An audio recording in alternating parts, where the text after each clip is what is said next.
मां मर गई। मेरे सीहोर पहुंचने से पहले ही मर गई। मुझे खबर मिली थी, मदन तेरी मां बहुत बीमार है।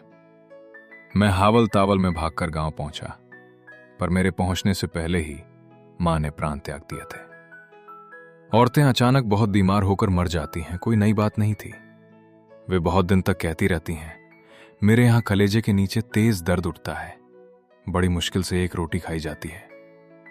इसके बदले में सुनने वाली औरत अपने शरीर की पीड़ा बताने लगती है। फिर दोनों में से एक दिन बहुत बीमार होती है और मर जाती है। मां के मरने के बाद मैंने तय कर लिया था, मैं साइंस मास्टर नहीं बनूंगा, लेखक ही बनूंगा। कुछ सपने पूरे होने के लिए नहीं देखे जाते हैं, जीने के लिए देखे जाते हैं। मां मर चुकी थी, मां का सपना भी। बाबूजी को लगभग पूरा विश्वास था मैं कुछ भी नहीं बनूंगा, बस पढ़ाई पर पैसे बर्बाद करूंगा। आरती कुछ दिन दूर जाकर फिर आ गई थी। अब वो मुझे मैडी कहने लगी। You have one more set of gonads in your head Maddie.